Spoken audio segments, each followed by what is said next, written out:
বিকেলে রাজধানীর মানিক মিয়া এভিনিউতে আত্মপ্রকাশ করতে যাচ্ছে তরুণদের নতুন রাজনৈতিক দল জাতীয় নাগরিক পার্টি। চলছে শেষ মুহূর্তের প্রস্তুতি। বিস্তারিত জানাতে এই মুহূর্তে সেখানে আছেন সহকর্মী ধ্রুব ব্যানার্জি। সরাসরি যাচ্ছি তার কাছে। রাজধানীর মানিক মিয়া এভিনিউতে এখন কিন্তু একদমই শেষ পর্যায়ের প্রস্তুতি চলছে। আমরা লক্ষ্য করছি মঞ্চের কাজ অনেকাংশেই শেষ হয়েছে, আর কিছুটা কাজ বাকি। এছাড়াও এই যে মূল সড়কটি রয়েছে মানিক মিয়া এভিনিউ, এই মূল সড়কটির কিন্তু মূলত আড়ং থেকে খামারবাড়ি পর্যন্ত যে সড়কটি রয়েছে এই সড়কটির কিছুটা অংশ আপাতত বন্ধ রাখা হয়েছে এবং এর সামনের অংশ অর্থাৎ মঞ্চের সামনের বেশ কিছু অংশ সংরক্ষিত এলাকা ঘোষণা করা হয়েছে এবং এই এলাকাতে আজকে ঠিক 2:30টা পর্যন্ত এখানে যারা এখানকার আমন্ত্রিত অতিথি আছেন তারা এখানে প্রবেশ করতে পারবেন এবং ঠিক 2:30টার পর থেকে এই এলাকাটি অর্থাৎ এই জায়গা থেকে মানিক মিয়া এভিনিউর যে পরের অংশটি রয়েছে আড়ং থেকে খামারবাড়ি পর্যন্ত যে সড়কটি নির্ধারণ করা হয়েছে এই সমাবেশের জন্য, এই এলাকাটি মূলত বন্ধ করে দেওয়া হবে। এরপর সংরক্ষিত এলাকায় আসলে আর কেউ প্রবেশ করতে পারবেন না।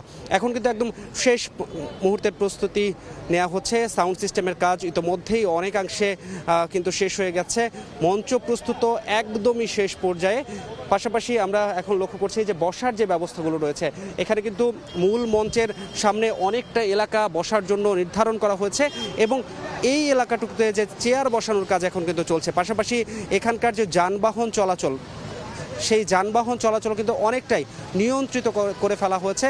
অর্থাৎ আড়ং থেকে সরাসরি খামারবাড়ি পর্যন্ত যেই সড়কটি রয়েছে সেই সড়কের অনেকাংশ জুড়ে কিন্তু এখন মূলত যান চলাচল বন্ধ আছে। কিন্তু যেহেতু আজকে মূলত সকাল থেকেই তারা যান চলাচলে অর্থাৎ আয়োজকরা যান চলাচলে তেমনটা বিঘ্ন ঘটাতে চান না, সুতরাং পার্শ্ববর্তী যে রাস্তাটি রয়েছে যেটা সচরাচর খামারবাড়ি থেকে সরাসরি ধানমন্ডি পর্যন্ত চলে যায় এই সড়কটি কিন্তু এখন পর্যন্ত খোলা রয়েছে এবং এখান দিয়ে যান চলাচল করতে পারবে। যখন সমাবেশ চলবে তখনও এই এলাকাটি দিয়ে মূলত যান চলাচল করতে পারবে। কিন্তু পার্শ্ববর্তী যে রাস্তাটি রয়েছে অর্থাৎ আড়ং থেকে খামারবাড়ি গামী যে রাস্তাটি রয়েছে এই রাস্তাটি কিন্তু যখন 2:30 বেজে যাবে অর্থাৎ 2:30টার পর থেকে এই সড়কটি পুরোপুরি বন্ধ করে দেওয়া হবে। এবং আমরা সকাল থেকে যেটা লক্ষ্য করেছি বৈষম্য বিরোধী ছাত্র আন্দোলনের সঙ্গে যারা জড়িত ছিলেন এবং জাতীয় নাগরিক কমিটির যারা নেতাকর্মী আছেন তাদের অনেকের উপস্থিতি কিন্তু আমরা মানিক মিয়া এভিনিউতে লক্ষ্য করেছি। এই ছিল রাজধানীর মানিক মিয়া এভিনিউ থেকে আমার কাছে সর্বশেষ। মানিক মিয়া এভিনিউ থেকে সরাসরি সবশেষ জানাচ্ছিলেন সহকর্মী ধ্রুব ব্যানার্জি।